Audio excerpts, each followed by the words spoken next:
Citizens, it's that time. You are officially in the Alert Zone. Welcome to the Alert Zone TV. I'm the Wizard, Uncle James. If you want to become a citizen, it's simple. Hit the subscribe button.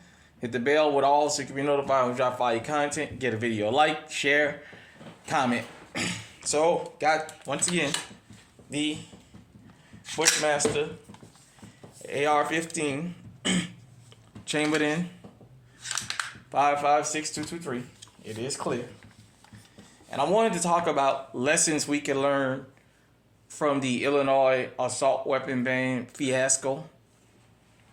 To my knowledge, I believe it's getting a temporary restraining order or whatever put on it. And they'll still be allowed to sell, which they're going to fly off the shelf. And those of us who are pro-Second Amendment, I noticed there's something that we don't do real well. We get kind of emotional. And we don't pay attention sometimes with the anti-gun crowd. And we don't see how strategic they move. And this is how we get caught off guard. And I'm going to tell you what I mean. Through all the news clippings and articles I read, there was one Democratic lawmaker in Illinois who pushed for this assault weapons ban. She said something that was very, very telling to me, and I think a lot of people overlooked it. When all those sheriffs in Illinois said they were not going to enforce that ban because it was unconstitutional and they wasn't going to enforce it in this, and that. And a lot of people cheered them on. Her response was they can't pick and choose when they want to enforce the law. I'm going to tell you why that was very telling to me, that particular comment. If you are new here to the Alert Zone and you didn't subscribe to the other channel I used to have that YouTube took down, one of the series I did was about law enforcement. Let me make this clear. I'm not anti-law enforcement. I'm just pro-justice. There's a difference. I believe treat us all the same. If you caught us speeding, give us all a ticket or let us all go. You know what I mean? If we all got caught doing 1 mile over the speed limit and you let one person go, give us a warning and let us go about our business. As American citizens, if we commit a crime and we get caught and charged for it, charge us and punish us equally. Don't pick and choose when you're going to let the law apply. And I'm going to tell you why that was so telling to me and why that is relevant to the whole law enforcement and Second Amendment ban thing. I'm not going to get into a long rant about law enforcement because you guys have seen all the videos. There's countless videos on social media about their bad practices and how they pick and choose when they enforce the law. Well, let me tell you something about selective law enforcement. It's just like the no snitching policy. In the hood, there's that no snitching policy. You don't snitch on nobody, you keep your mouth shut. That's fine, handy and dandy. But when it comes and it knocks on your door, you got to accept it. When you knew this one particular guy was terrorizing the whole neighborhood and shooting and robbing and killing everybody, and you seen him do that to your neighbor and you didn't say nothing because you don't want to get involved, that's fine. When he finally makes it, or they finally make it to your home and your family and it happens to you, you got to take it like everybody else took it. Now you can't be out there in the street screaming and hollering. Somebody saw something. Somebody, something, say something. What about all the things you knew and you didn't say nothing about? It knocked on your door because you let that shit fester for so long. Same thing with selective law enforcement. People see the way that law enforcement officers around the country pick and choose what laws they want to enforce and against who they want to enforce them against. And now you see the side effect to that.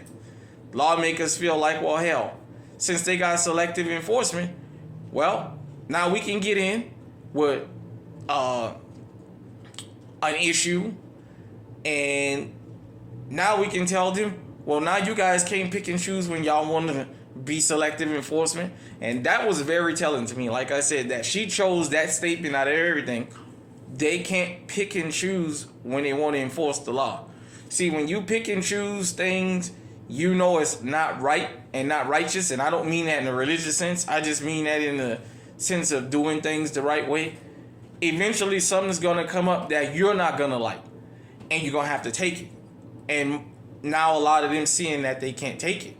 Because now it's something that they agree with or they want, they benefiting from, or, you know, they believe in. Now they feel like it's being infringed upon and it's abuse and this and that and this unconstitutional. See, you can't pick and choose when you want to enforce the Constitution. Enforce it across the board and be fair. Or don't enforce it at all. But you can't pick and choose and say, well, I refuse to infringe on somebody's Second Amendment right, but I'll infringe on a Fourth Amendment right. Illegal search and seizure, unreasonable search and seizure, stuff like that. You can't do that. You can't go around and say, hey, I can violate your Fourth Amendment rights because I feel like that's a right I can violate. But then turn around and say, but hey, you can't violate people's Second Amendment rights because it's unconstitutional. Because it's all constitutional. So let this be a lesson to everybody out there in the alert zone. And if you know anybody in law enforcement, no matter what branch, let them see this. They need to hear this. This is the kind of stuff that people don't think about. That's why you guys come here to the alert zone. That's why I made uncle status. You know, sometimes your mom and dad don't tell you things that your uncle and your auntie is going to tell you. Your Uncle James going to tell you things that your parents may not have thought about or may not want to talk to you about. That's what you go to your uncles for. That's what you come here for. Uncle James going to tell you some things you may not want to hear, but you know it's true. At the end of the day, I'm looking out for everybody out there. The more law-abiding citizens we go out here, and the more the law get enforced evenly across the country, the more easier this country going to be to live in. Stuff like this won't happen. Because people are always looking for an opportunity to get pushed what they want to get pushed.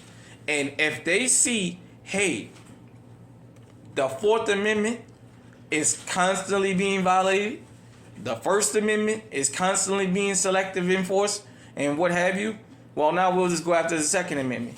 And then we'll start telling them, well, you can't say you ain't going to enforce this law because you in agreements with it, because it's against something you like. But what about the Fourth Amendment? What about when you guys just stop people for nothing and you ask them to search you and they say no and you search them anyway? That's unconstitutional, and this is not a rant against law enforcement. This is just me pointing something out about everything I've seen about this whole assault weapon ban. That woman went out of her way to say that.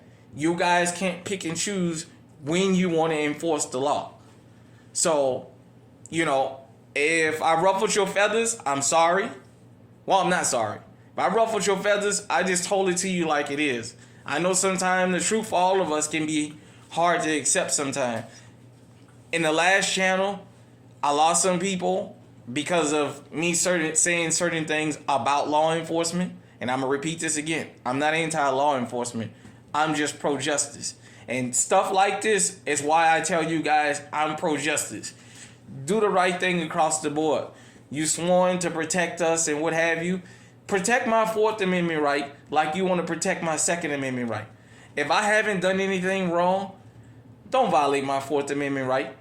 And then tell me, but I'll turn around and I'll selectively enforce your Second Amendment right, because they see the selective enforcement on that also.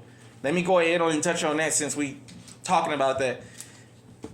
Let me just go ahead on and throw it out there. You guys have already seen the different videos of people who've addressed it. Everybody knows the Second Amendment is a selective enforcement law also. That's a unspoken rule about certain people with firearms. We don't get asked if the firearms are legal or not. Just the mere fact that we have one is a crime. And we have to go through the criminal process of he's got a gun, he's a threat, she has a gun, she's a threat. And then they come out and when you say, well, it's not against the Second Amendment and against the Constitution to bear arms, and they say, yeah, but I don't care. You got an effing gun and I'm afraid of you, blah, blah, blah, blah, blah. You guys know all the there's thousands of videos and comments and stuff across social media, but I'm just pointing that out. There has always been a selective enforcement of the Second Amendment. It's just this time the selective enforcement is gonna affect a whole lot of people as to only affecting a certain group of people. And it's not just racial, because hell, I live in Iowa and I hear about some of the things, and I've seen on TV some of the things that officers have had done here. And I'm not gonna get into that. I'm just throwing it out there. The Second Amendment has always been selectively enforced. And selectively, enforced and not enforced. It's just now it's something that is real popular in the Second Amendment community across the board that they want enforcement on, and everybody's not in favor of that. So just let that sink in. For me, let me state this clearly. In America and around the world, but we're going to talk about America since it's legal here. Any law-abiding citizen that is not a convicted felon, that has never been convicted of domestic violence, and that can pass the proper background check and inspection, should be allowed to buy any firearm that they want and the amount of ammunition and accessories they want, because it is legal and it went through the process. Let me make that clear, with no restrictions. I'm not one of these people who feel like, well, this person and that person, since I don't like that person or that group of people, well, they shouldn't have a firearm. If they haven't broken any laws, they entitled to practice the Second Amendment just like me and the rest of the law-abiding citizens out here. So I just want to bring that to y'all attention one more time. That lady said you guys can't pick and choose when you want to enforce the law. To you out there, law enforcement. And let's just be honest. Law enforcement has always picked and chose when they want to enforce the Second Amendment. And I'll just give you guys a recent case. Philando Castillo. It wasn't illegal for him to have a firearm, and it cost him his life. Geronimo Yanez killed him. He got away with it. But at the end of the day, he had a legally owned firearm on him, and it cost him his life. Because that was selective enforcement. That was, well, you shouldn't have a firearm. As I told you guys in my police series on the old channel, I remember officers telling me to my face, they don't feel I should have a firearm. And I've had some that told me they don't feel no citizen should be having firearms, even if they're legal. They didn't care.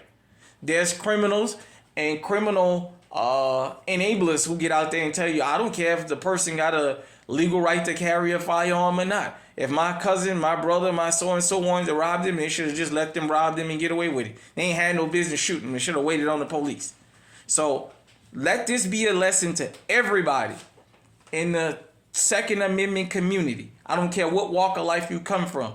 Let's get this conversation started. Hit me in the comment section if you think I'm reaching and I'm making noise about something that's not true. The Second Amendment has always been selectively enforced, and this is the downside a lot of people didn't see to it. Because as I said, and I'm going to get on off of here, that lady, out of all the comments I heard about it, said you guys can't pick and choose when y'all want to enforce the law, because it's a law that they support. See, we got to be fair across the board. Either this is the law or it isn't, and it needs to be enforced the same way. I should have the rights as a law-abiding citizen to say I have a firearm on me, I have a firearm in my vehicle, my hands are where you can see them. Even though everybody don't have to do that, because I've been with people that have said I got firearm, and I ain't gonna get into all that on this particular video, and they've been allowed to just go about. But for those of us who want to be extra cautious, if I tell you I have a legally owned firearm in the car, my hands are where you can see them, I should be allowed to safely proceed to give you my license, registration, and insurance without the fear of being shot and having my head blowed off because I had a legally owned firearm. I'm just pointing that out. So until next time, stay safe, stay armed, stay on high alert. Hit me in the comment section if you guys think I'm reaching. Peace.